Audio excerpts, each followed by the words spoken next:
Cuando escribíamos la ecuación de Schrödinger independiente del tiempo, la abreviábamos de la forma h psi de x igual a e por psi de x. Vamos a hacer toda esta discusión en una dimensión. La generalización es inmediata. Y vamos a poner la ecuación 1, donde h es el hamiltoniano y está dado por, ya saben ustedes, ¿no? Pues p cuadrada sobre 2m más el potencial. De hecho, el potencial es el que caracteriza a cada sistema. La función psi de x es lo que se conoce como la función de onda. Y la constante E es la energía. Y nosotros habíamos comentado que esta forma de escribir la ecuación de Schrödinger, que además de hacer fácil recordarla, también nos sugiere una relación con las ecuaciones de eigenvalor. Si se acuerdan de álgebra lineal, las ecuaciones de eigenvalor que estudiaban ahí eran ecuaciones donde tenías una matriz, que usualmente tomamos como cuadrada, un vector v igual a una constante m por ese mismo vector. Y a esta ecuación, en esta ecuación de eigenvalor, esta m era una matriz generalmente cuadrada, ¿verdad? Decíamos. Y a este v le llamamos eigenvector. Y a esta m le llamaban eigenvalor. Y dado una m, uno tenía que encontrar todos los eigenvectores. Bueno, primero encontrabas los eigenvalores y para cada eigenvalor encontrabas los eigenvectores correspondientes. Bueno, entonces esto se parece, la forma de la ecuación 1 se parece mucho a esta forma de ecuación 2. Si tomamos en vez de la matriz tenemos h, que no sería un operador en este caso, pero hace lo mismo que una matriz cuadrada. Toma un elemento de un espacio vectorial y lo regresa al mismo espacio vectorial, pero transformado. Y eso hace el operador diferencial hamiltoniano. Entonces, en este caso, en vez de tener h, le decimos que es un operador diferencial. Entonces, h es un operador diferencial. Y por esta asociación a la phi de x también le llamamos vector de estado, a veces le dicen. O si soluciona 1, le llamamos eigenfunción o función propia de la ecuación de Schrödinger. Y de la misma manera al E le llaman eigenvalor de energía o eigenenergía. Eigenenergía, ¿no? Entonces, esta asociación, ¿no? de ver como que la phi es un vector no es accidental. De hecho, asociar a phi como un vector y hacer una conexión con la álgebra lineal es muy útil, y precisamente en esta observación se basa la descripción usual de la mecánica cuántica, o en ese lenguaje le escribimos, en la llamada notación de Dirac, que es la abstracción de este concepto o de esta conexión. Siendo este curso de física moderna, no vamos a adentrar mucho en esta idea. Sin embargo, sí me gustaría establecer esta asociación porque nos va a permitir entender algunos nombres que les damos a las cosas, como esto, ¿no? De que le decimos vector de onda o que le decimos eigenenergía. Y además nos va a permitir también recordar y entender por qué vienen ciertas definiciones o por qué son ciertas definiciones de algunas operaciones en mecánica cuántica. Entonces vamos a hacer algunas definiciones más o menos semiformales, pero que nos van a permitir hacer algunas demostraciones y ponerle nombre a las cosas bajo esta lógica de conectar las funciones o tratar a las funciones como si fueran vectores y construir espacios vectoriales y demás. Entonces, vamos a construir este espacio vectorial que va a tener nombre y que precisamente este espacio vectorial pues es el título de este video, que es el espacio de Hilbert. Entonces, para construirlo primero necesitamos lo que sería como una base, y yo por facilidad y porque es lo que hemos visto, voy a hacer lo siguiente. Voy a considerar el conjunto de funciones que solucionan 1. Decimos, sea phi, el conjunto de phi, el conjunto. En realidad se puede hacer con casi cualquier, o con un operador, ¿no? Con muchos operadores. Podemos hacerlo de momento y quedar un poquito más formal, pero yo quiero hacerlas con las soluciones de la ecuación de Schrödinger. Sea phi de i el conjunto de funciones que satisfacen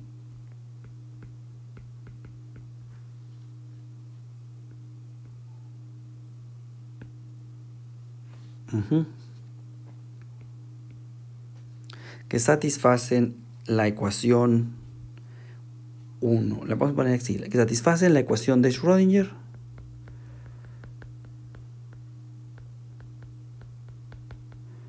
me refiero a la estacionaria, para algún potencial v de x.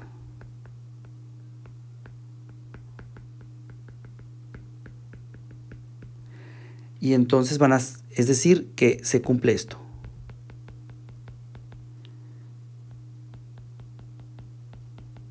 Donde E de I es la energía correspondiente a esa, ¿no? con la cual se satisface la ecuación. Este es el conjunto de condiciones, ¿no? Además, vamos a pedir que, de satisfacer la ecuación, y que además satisfacen las condiciones de frontera. Porque acuérdense que una ecuación diferencial no nada más necesitas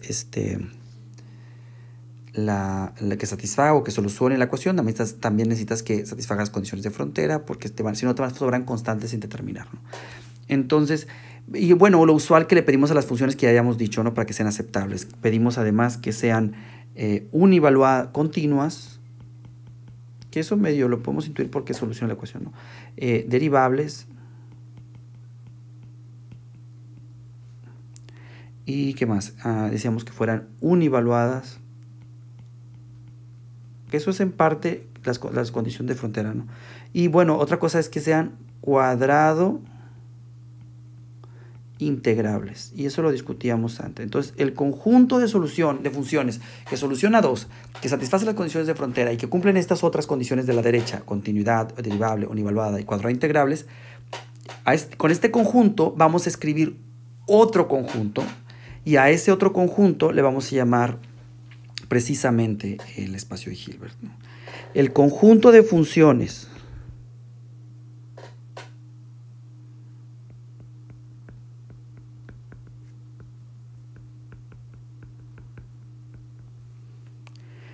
phi de x que se pueden escribir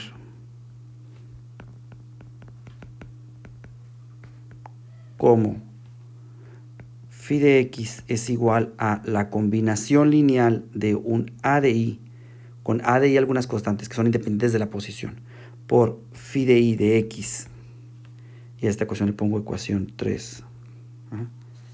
Este conjunto forma un espacio vectorial.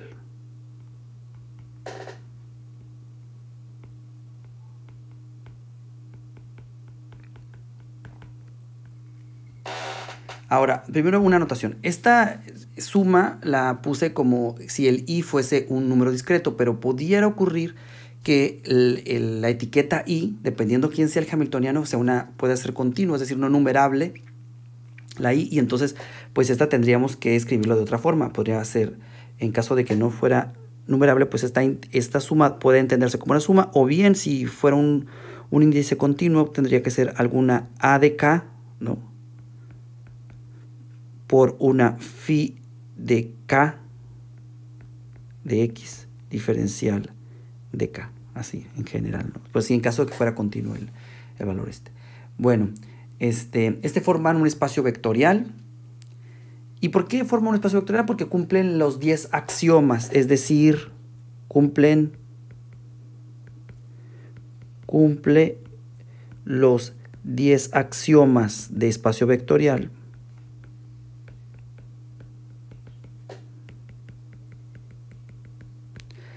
Así, acuérdense, cuando definimos un espacio vectorial no nomás solamente damos los elementos de ese espacio, sino también damos dos operaciones.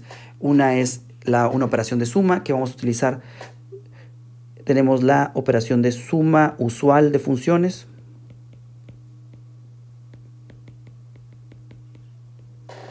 Y la otra sería, la podemos poner más formal, ¿no? La suma usual de funciones y la multiplicación por escalar necesitamos,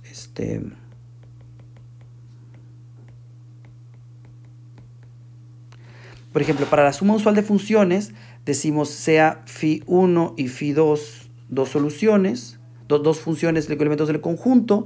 Entonces decimos phi1 más phi2, ¿no? La vamos a escribir como la suma de AI1 más AI2, donde AI1 corresponden a la función 1 y función 2. Ahora lo escribo por la phi1 de x, ¿no? Y entonces así defino la suma, y la multiplicación por escalar pues la voy a definir como alfa veces phi1 es igual a la suma de alfa por AI por phi i de x, la suma sobre i, con alfa elemento de los complejos. Entonces, si yo defino esas dos operaciones con este conjunto de ahí arriba, el número 3, las funciones que están dadas como número 3, esto forma un espacio vectorial. Es decir, se cumplen los 10 axiomas de espacio vectorial. De hecho, va a ser la actividad de hoy, o bueno, de esta sección, demostrar que con estas definiciones se forma un espacio vectorial. Pero no solo eso, sino que es un espacio vectorial. Bueno, a ese espacio vectorial le llamamos con soporte complejo porque las constantes que elegimos para multiplicar por escalar son complejos. Y bueno, y además de esto podemos seguir con la analogía con el álgebra lineal y definir un producto interno sobre este espacio vectorial. Entonces, por ejemplo, voy a borrar aquí a la izquierda. En vectores, ya saben, los espacios vectoriales vienen de ahí. Tenemos conjuntos en los que podemos definir productos internos. Por ejemplo, vamos a recordar, ¿no? Que por ejemplo en los vectores teníamos nosotros que en los vectores, voy a ponerlo aquí en azul, ¿no? Entonces, por ejemplo, para vectores de 3 dimensiones, nosotros teníamos que pues, los elementos de los vectores de 3 dimensiones son todos los B's que se pueden escribir como B1, B2 y B3, con B'is elementos de reales. Este sería un espacio vectorial de 3 dimensiones con soporte real. Y ahí definíamos el producto interno entre dos elementos del conjunto y lo definíamos de esta forma. Decíamos que si son dos elementos, entonces W.V sería la suma de todos los I's de VI por WI, o al revés, ¿no? Lo voy a poner al revés para que quede ordenado igual. WI por VI. Y ese es el producto interno. Es el producto punto, puedes usar entre vectores. A la misma manera podemos definir sobre estos elementos de este espacio vectorial un producto interno, y el producto interno y va a cumplir las reglas de producto interno. ¿Cuáles son? Entonces, por ejemplo, definimos que si f y g son dos elementos del espacio vectorial anterior, f.g lo ponemos como la integral de menos infinito a infinito de f de x conjugado por g de x diferencial de x, y este es el producto interno. Entonces, una vez que tenemos definido un producto interno, por ejemplo, podemos recuperar la noción de ortogonalidad, ¿no? Vamos a decir que dos funciones son ortogonales si f.g es 0. ¿Verdad? Y además podemos definir también la norma o la magnitud de los vectores, ¿no? Y entonces la magnitud de los vectores, por ejemplo, de un vector f es igual a f.f, o la raíz más bien de f.f. f.f, y eso se conecta con lo que definíamos antes, ¿no? Como los vectores normalizados, ¿no? Cuando daban la norma 1, y pues es precisamente que la raíz de la integral de menos infinito a infinito de f de x conjugado por f de x diferencial de x, y esto es la norma de ese vector. Y esto cumple las propiedades de norma, es decir, es no negativa, o definida positiva, tiene la propiedad de homogeneidad, o sea que si lo multiplicas por una constante, queda la magnitud de esa constante veces la norma, y cumple la desigualdad del triángulo de Schwarz. Así, con esta noción hemos hecho esta conexión, ¿no? Y de aquí podemos entender, por ejemplo, la idea de ortogonalidad, la idea de norma y de dónde viene esta asociación. Les digo, más adelante, cuando ustedes vean un curso formal de mecánica cuántica, van a aprovechar más a fondo esta relación.